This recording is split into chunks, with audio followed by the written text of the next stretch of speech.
Good morning, students. I hope you all are fine at your place. So, today our next topic is consequences of breach of contract. So, let us start with the meaning of breach of contract. एक contract के कुछ rights and obligations होंगे and जब ये obligations fulfil हो जाएंगी contract terminate हो जाएगा. But on the other hand अगर एक पार्टी अपनी ऑब्लिगेशंस को परफॉर्म नहीं करेगी और रिफ्यूज़ करेगी टू परफॉर्म द कॉन्ट्रैक्ट तो that is called breach of contract. In case of breach of contract जो पार्टी रिफ्यूज़ करेगी टू फुलफ़िल हिज प्रॉमिस तो वो पार्टी डिफ़ॉल्टिंग पार्टी होगी एंड जो अदर पार्टी होगी वो एग्रीव्ड पार्टी होगी. सो ब्रीच ऑफ कॉन्ट्रैक्ट मीन्स जब दोनों पार्टीज़ अपनी ऑब्लिगेशंस को फुलफ़िल नहीं करेंगी तो जो कॉन्ट्रैक्ट होगा वो टर्मिनेट हो जाएगा, टूट जाएगा, फिनिश हो जाएगा. अगर एक पार्टी ने रिफ्यूज़ किया कि वो अपनी ऑब्लिगेशन को फुलफ़िल नहीं करेगी तो that is called breach of contract. Next comes the remedies to the aggrieved party. अब जो पार्टी एग्रीव्ड पार्टी होगी उसके पास कुछ रेमेडीज़ होंगी which are provided by law. तो वो रेमेडीज़ क्या होंगी? First is exoneration, second claim for damages, third claim for quantum merit, fourth claim for specific performance, fifth claim for injunction. So one by one इन remedies को हम detail में study करेंगे. First is exoneration.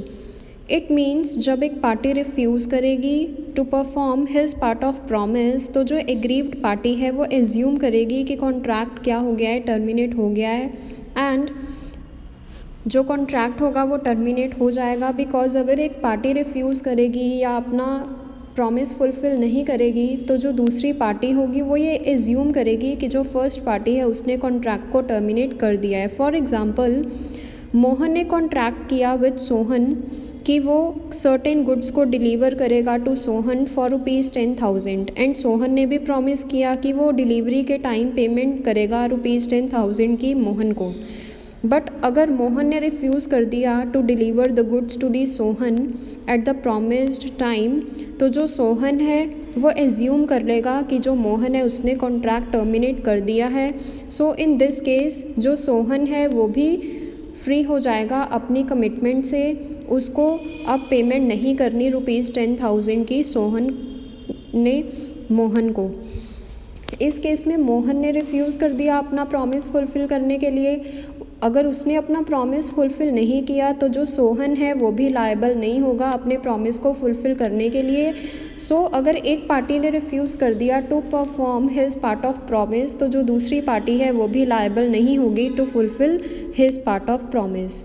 सो इस case में एक्सोनरेशन में एक party ने रिफ्यूज़ किया अगर अपने कॉन्ट्रैक्ट को परफॉर्म करने के लिए तो जो दूसरी पार्टी है जो एग्रीव्ड पार्टी है वो भी लायबल नहीं होगी एंड एज्यूम कर लेगी एग्रीव्ड पार्टी की जो कॉन्ट्रैक्ट है वो टर्मिनेट हो गया है. Next comes claim for damages. Damages means a monetary compensation allowed to the aggrieved party by law for the loss or injury suffered by him for the breach of a contract. In case of breach of contract जो aggrieved party होगी उसके पास ये right होगा कि वो डिफ़ॉल्टिंग party से claim कर सकती है अगर इन केस उसे कोई भी डैमेज या लॉस हुआ होगा. एंड जो एग्रीव्ड पार्टी होगी वो स्यू भी कर सकती है डिफ़ॉल्टिंग पार्टी को for claiming such right under the contract. And purpose क्या होगा डैमेजेस प्रोवाइड करने का to the aggrieved party so that कि पार्टी की हेल्प हो सके, सो दैट कि वो अपनी पोजीशन को रिटेन कर पाए जो उसकी पोजीशन लॉस होने से या डैमेज होने से पहले थी. So it means in case of breach of contract जो एग्रीव्ड पार्टी होगी वो क्लेम कर सकती है डैमेजेस के लिए for the non performance of the contract by the defaulting party. Next claim for quantum merit. Quantum merit means as much as earned and it implies the payment to the party of as much money as the party would have received had there been no breach of contract. when one party at the request of another does something or supplies some goods to the other party, and if the compensation for such goods and services has not been defined at the time of contract, then the law decides what should be the adequate compensation for such goods and services, which is what is called quantum merit. It means जब एक party में contract हुआ, अगर एक party ने दूसरी party के साथ कॉन्ट्रैक्ट किया एंड उस टाइम कॉन्ट्रैक्ट की जो टर्म्स एंड कंडीशंस थी उनमें ये मेंशन नहीं था कि इन केस ऑफ डिफ़ॉल्ट और इन case of breach of contract aggrieved party को क्या अमाउंट एज अ कंपेंसेशन दिया जाएगा बाय द डिफ़ॉल्टिंग पार्टी। तो इस केस में अगर ऐसा कोई केस होगा जहाँ पे अमाउंट ऑफ कंपेंसेशन मेंशन नहीं होगा, तो उस केस में लॉ डिसाइड करेगी that what should be the adequate compensation for such goods and services. Like in the previous example, Mohan और सोहन में कॉन्ट्रैक्ट हुआ, अगर कॉन्ट्रैक्ट में मेंशन होगा कि इतना अमाउंट कंपेंसेशन देगी डिफ़ॉल्टिंग पार्टी एग्रीव्ड पार्टी को, तो उतना एक स्पेसिफिक अमाउंट पे कर देगी डिफ़ॉल्टिंग पार्टी एग्रीव्ड पार्टी को। बट अगर टर्म्स और कंडीशंस में अमाउंट मेंशन नहीं होगा, तो उस केस में जो लॉ है वो डिसाइड करेगा एडिक्वेट कंपेंसेशन क्या होगा for such goods and services. तो उसे हम क्या बोलेंगे, क्वांटम मेरिट। तो क्वांटम मेरिट के लिए भी क्लेम कर सकती है एग्रीव्ड पार्टी डिफ़ॉल्टिंग पार्टी से। Next, claim for specific performance. In case of breach of contract, जो पार्टी एग्रीव्ड पार्टी होगी एंड जो डिफ़ॉल्टिंग पार्टी होगी, दोनों बाउंड होंगी अपनी अपनी ऑब्लिगेशंस को फुलफ़िल करने के लिए। बट इन केस अगर कोई डिफ़ॉल्टिंग पार्टी है, तो उस केस में जो लॉ है वो बाउंड होगी बाय लॉ कि वो अपने पार्ट का प्रॉमिस फुलफ़िल करे। जो एग्रीव्ड पार्टी होगी वो स्यू भी कर सकती है डिफ़ॉल्टिंग पार्टी को एंड क्लेम भी कर सकती है for the specific performance. In case अगर कोर्ट को लगता है कि जो डैमेजेस हैं वो एडिक्वेट रेमेडी नहीं है, तो उस केस में जो डिफ़ॉल्टिंग पार्टी होगी कोर्ट उसे फोर्स करेगा एंड लॉ उसे फोर्स करेगा सो दैट कि वो अपने पार्ट का प्रॉमिस फुलफ़िल करे, because there is no other remedy for the aggrieved party other than the performance of the contract. तो जो एग्रीव्ड पार्टी है, जो लॉ है, उसे फोर्स कर सकती है डिफ़ॉल्टिंग पार्टी को एंड क्लेम भी कर सकती है for the specific performance of the contract. Next, claim for injunction. Injunction means claiming specific performance where such performance involves restraining a party from doing what he has promised not to do। ये एक negative order होगा by the court जिसमें एक party को restrain किया जाएगा, restrict किया जाएगा from doing something. For example, a singer है, उसने कॉन्ट्रैक्ट किया बी के साथ कि वो उनके थिएटर में परफॉर्म करेगा twice a week for 2 months। And जो ए है, जो सिंगर है, उसने ये भी प्रॉमिस किया बी के साथ एंड बी ने उस पर ये बाउंडेशन लगाई कि वो किसी और थिएटर में तब तक काम नहीं करेगा जब तक उसका यहाँ कॉन्ट्रैक्ट फुलफ़िल नहीं हो जाएगा। तो इट मीन्स एक रोक लगाई, एक रेस्ट्रिक्शन पुट की बी ने ए पे सो दैट कि इस टाइम पीरियड के ड्यूरिंग वो किसी अदर थिएटर में वर्क ना करे। After the 5th night she is absent और जो ओनर है थिएटर का वो एंटाइटल्ड होगा for the damages from A. In this case अगर उसे कोई भी डैमेज हुआ होगा for the non performance after the 5th night, तो जो ऑनर होगा थिएटर का वो डैमेजेस के लिए क्लेम कर सकता है एंड उसे इन्फोर्स कर सकता है कि वो उस टाइम पीरियड के विद इन किसी और थिएटर में काम ना करे। So he cannot enforce her to perform in his theatre. He get an injunction through the court that prevents A from performing in any other theatre. In case अगर A ने still उस time period में किसी और theatre के लिए काम किया, तो उस केस में जो B है वो A से क्लेम कर सकता है फॉर द इंजंक्शन। इंजंक्शन का मतलब क्या है कि किसी पार्टी को रिस्ट्रिक्ट करना कि वो ये चीज़ ना करे। इस केस में भी B ने A पे रिस्ट्रिक्शन लगाई कि वो इस पीरियड के अकॉर्डिंगली, इस पीरियड के विद इन वो किसी और थिएटर में वर्क नहीं करे।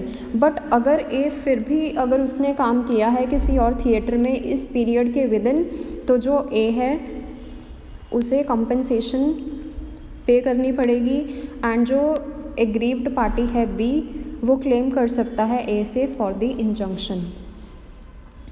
Next, assessment of damages when there is a breach of contract. तो जो एग्रीव्ड पार्टी है वो स्यू कर सकती है डिफ़ॉल्टिंग पार्टी को for the damages. But question ये राइज होगा बिफोर द कोर्ट कि उन डैमेजेस की असेसमेंट कैसे करे एग्रीव्ड पार्टी, जो डिफ़ॉल्टिंग पार्टी ने पे करनी है to the aggrieved party. So जो लॉ है वो ये डिसाइड करेगी कि अमाउंट क्या होना चाहिए डैमेजेस का या कंपनसेशन का अमाउंट क्या होना चाहिए एंड मेन पर्पस क्या होगा एग्रीव्ड पार्टी को डैमेजेस प्रोवाइड करने का, सो दैट कि वो अपनी पोजीशन को रिटेन कर पाए इजीली जो उस लॉस या उस डैमेज से पहले थी। Damages in case of breach of contract, जो एग्रीव्ड पार्टी होगी वो डैमेजेस के लिए क्लेम कर सकती है, बट वो कंपनसेशन सिर्फ डायरेक्ट लॉस के लिए ही होना चाहिए। इनडायरेक्ट लॉसेस के लिए कोई भी कंपनसेशन पे नहीं करेगी डिफ़ॉल्टिंग पार्टी एग्रीव्ड पार्टी को। नेक्स्ट, अगर टर्म्स और कंडीशंस में कॉन्ट्रैक्ट की मेंशन है कि इतना अमाउंट होना चाहिए डैमेजेस का in case of breach of contract जो डिफ़ॉल्टिंग पार्टी एग्रीव्ड पार्टी को पे करेगी, तो in case of breach of contract वो रीजनेबल अमाउंट ही पे किया जाएगा डैमेजेस का by the defaulting party to the aggrieved party, but which doesn't exceed the amount mentioned in the contract. Next comes the kinds of damages. First is general damages, next special damages, third exemplary or vindictive damages, fourth nominal damages, fifth liquidated damages and penalty, and last is interest as damages. So first comes general damages. When a contract is broken, the natural or direct loss suffered by the aggrieved party is called the general damage. अगर in case aggrieved party को कोई भी natural loss हुआ है या direct loss हुआ है from the contract, तो उस केस में जो एग्रीव्ड पार्टी है वो उन डैमेजेस के लिए क्लेम कर सकती है from the defaulting party.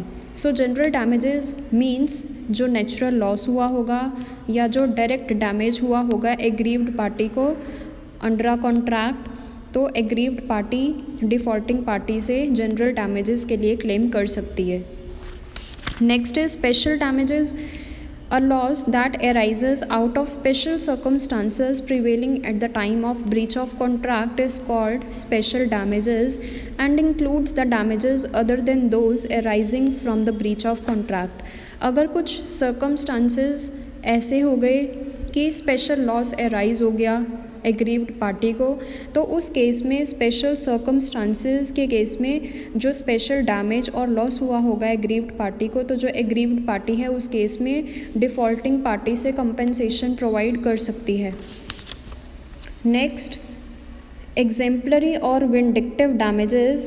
Sometimes the breach of contract may result in the loss of credibility of a party and may hurt the party's reputation. The party's goodwill is damaged.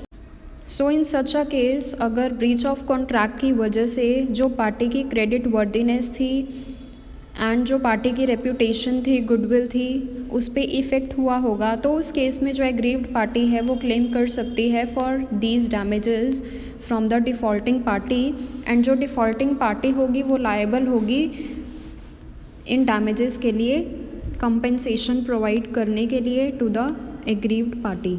Next, nominal damages. Nominal means very small. When the aggrieved party has not in fact suffered any loss by the reason of the breach of contract, the damage recoverable by him are nominal. It means very small. So अगर कुछ छोटे मोटे losses या damages हुए होंगे aggrieved party को, तो aggrieved party उन डैमेजेस के लिए भी कंपनसेशन क्लेम कर सकती है। Next comes liquidated damages and penalty. It means जब दोनों पार्टीज़ के बीच में कॉन्ट्रैक्ट हुआ होगा तो जो दोनों पार्टीज़ हैं वो उसी टाइम एक certain amount of compensation fix कर लेंगी. So in case of breach of contract अगर डिफ़ॉल्टिंग पार्टी डिफ़ॉल्ट करती है तो जो एग्रीव्ड पार्टी होगी वो क्लेम कर सकती है, एंड जो डिफ़ॉल्टिंग पार्टी होगी उसे वो certain amount of compensation provide करना होगा to the aggrieved party. So liquidated damages अगर एक पार्टी की वजह से हुए होंगे to the aggrieved party, so जो डिफ़ॉल्टिंग पार्टी होगी उसे एक पेनल्टी पे आउट करनी पड़ेगी. इट मीन्स एक फिक्स्ड सम ऑफ मनी पे करना होगा टू द एग्रीव्ड पार्टी. सो अगर कोई भी स्पेसिफिक डैमेजेस हुए होंगे टू द अदर पार्टी तो जो एग्रीव्ड पार्टी है वो डिफ़ॉल्टिंग पार्टी से क्लेम कर सकती है पेनल्टी, उसे पे आउट करनी होगी. Next, interest as damages. When a party to a contract does not make a payment on the stipulated date, is the party liable to pay damages in the form of interest on the amount? So yes, अगर एक party ने contract किया है दूसरी party के साथ and stipulated time period के with in अगर उस पार्टी ने पेमेंट नहीं की तो वो लायबल होगी. उस पेमेंट के साथ साथ इंटरेस्ट की पेमेंट भी करने के लिए एज डैमेजेस, जो डैमेजेस हुए हों दी एग्रीव्ड पार्टी. सो इस टॉपिक में हमने आज स्टडी किया कि ब्रीच ऑफ कॉन्ट्रैक्ट क्या होगा एंड कॉन्सिक्वेंसेस क्या क्या होंगे ब्रीच ऑफ कॉन्ट्रैक्ट के, कौन कौन सी रेमेडीज़ अवेलेबल होंगी by law in case of breach of contract. Next, हमने डैमेजेस के टाइप्स किए कि कौन कौन से डैमेजेस के काइंड्स हैं, टाइप्स हैं. So thank you so much.